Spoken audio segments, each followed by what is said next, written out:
بسم الله الحمد لله رب العالمين والصلاة والسلام على رسول الله صلى الله عليه وسلم ትንሽ ስለ ቤተሰብ ህይወት ማንሳት ፈለኩ። በየጊዜው የምንሰማቸው የቤተሰብ መበተን ፈተና በትዳር ህይወት ውስጥ ያሉ ጥንቅጥ የሆኑ የማይገባቸው ፈተናዎችን እናያለን። ሁላችንም እንግዲህ ይሄ ትዳር የሚባለው ነገር የአላህ Subhanahu Wa Ta'ala ትልቁ አያ ምን አያቲላህ ነው። ዛሬ የትዳር ህይወታችንን ስንጀምረውም አላህ በሚወደው ጀምረነው መጨረሻውን ለማሳመር እየጣርን አይደለም። ብዙዎቻችን ዛሬን አሳምረን ዛሬን አላህን አስቆጥተን ነገን በሰላም ለመኖር እንፈልጋለን። ዛሬ ያላሰመርነው መስመር ነገ በህይወታችን ላይ መልካም ነገር ይዞ አይመጣም። ብዙዎች አላህ የተቆጣባቸው ጉዳዮች መጨረሻቸው የተበላሸ ይሆናል። ሰርጎቻችን እስልምናን ዲናችንን መሰረታቸውን ዘንግተዋል። እኛነታችንን አጥተዋል። ለአንድ ቀን ነው ተብሎ ሁሉም ነገሮች ያለ ገደብ ድንበር ሲጣሱ ይታያል። እነዚህ ነገሮች ግን ህይወታችንን ዋጋ የሚያስከፍሉ የቤተሰብ ህይወታችንን ደግሞ በተለያየ ፈተና ውስጥ እንዳልፍ ምክንያት የሚሆኑ ነገራቶች ናቸው። ችግሮች ሲፈጠሩም እንዴት አድርገን ልናስተናግዳቸውና ልናክማቸው እንችላለን? ዛሬ ላይ ሰው በምናደርጋቸው የተለያዩ ጥፋቶች ውስጥ ያሉ ችግሮቻችንን ለመቅረፍ እየከበደን እየመጣ ነገራቶችን ሁሉም መቋጫዎቻችንን ፈጥነን ወደ ፍች በመውሰድ የምናይባቸው ሂደቶች ይሰማሉ፣ ይዳመጣሉ። እኔ በተለይ እንደ ቤተሰብ ሀያት ውስጥ ለምንኖር ሰዎች አንድ ያለነው ዱንያ ላይ ነው። ዱንያ ላይ ስንኖር ዱንያ ሁሉ ነገር ሙሉ አይደለም፣ ሁሉ ነገር ደግሞ የተሳካ አይደለም። እንደ ሰው የምናልፍበት የተለያዩ ምዕራፎች ስለሚኖሩ አንዱ የሌላውን ጎደሎ ሞልቶ አንዱ የሌላውን ችግር ቀርፎ ሊስተካከል ነው የጋራ ህይወትን ሀያት የመረጥነው የጋራ ህይወት መስመር ውስጥ የገባ ነው። የትዳር ሀያት ትልቅና የተቀደሰ አላህ Subhanahu Wa Ta'ala በልዩ መልኩ አያ ሚን አያቲላህ ብሎ የጠቀሰው ነገር ነውና በአግባብ ልንጠብቀው እንዲሁም ልንንከባከበው ይገባል። በተለይ ባለ ትዳሮች ሶስት ነገሮችን በህይወታቸው ውስጥ መርህ አድርገው ቢይዙ ብዬ አስባለሁ። አንደኛው ተጋፉር ነው፣ ሁለተኛው ተጋፉር ነው፣ ሶስተኛው ፈድል ነው። እነዚህ ሶስት ነገሮች በመኖርበት ሀያቶች ውስጥ ሌሎች ጋር እሽራ ያብሮ መኖርን በመናስበት ጊዜዎች ውስጥ ውጤታማ ሆነን እንድናልፍ ከሚያደርጉ ጉዳያቸው የመጀመሪያው ተጋፉር ነው። ተጋፉር ማለት መተው፣ መርሳት፣ ነገራቶችን ማለፍ።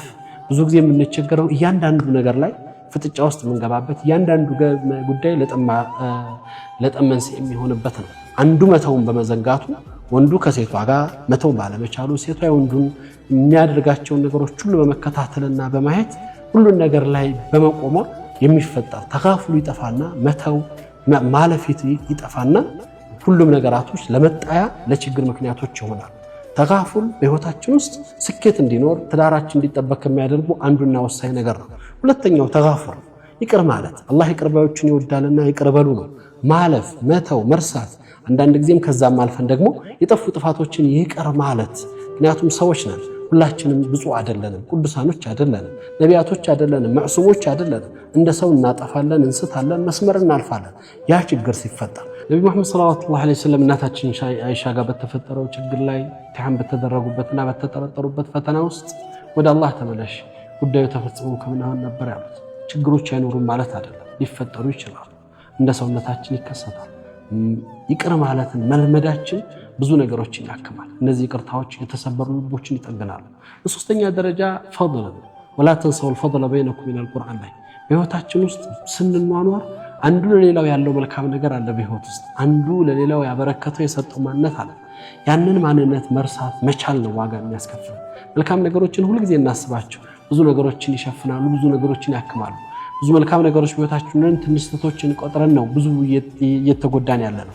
ትንሽ መልካም ነገሮች እንኳን ነው ያቺ መልካም ነገር ብዙ ጥፋቶችን ልታክም ብዙ ጥፋቶችን ልታስተካክል ለጠፋው ጥፋት ይቅር ልታስብል የምትችልበት እድል እንዳላት ሰፊ ነገር እንዳላት ማሳያ ነውና እነዚህ ሶስት ነገሮች ፈድለን አላህ ለሰዎች መልካም ነገርን ማስታወስ፣ ሁለተኛ ተጋፉር ይቅር ማለትንና ምህረት ማድረግን፣ በሶስተኛ ደረጃ ተጋፉል መተውንና ማለፍን ከለመድን የትዳር ሀያታችን አንዱ ከሚጠበቅባቸው ወሳኝ ጉዳዮች ውስጥ ስለሆነ እነዚህን በህይወታችን ውስጥ ብንተገብራቸው ብዙ የሚበላሹ ነገሮችን ያስተካክላሉ፣ ለብዙዎቻችን መፍትሄ ይሆናሉ ብዬ አስባለሁ።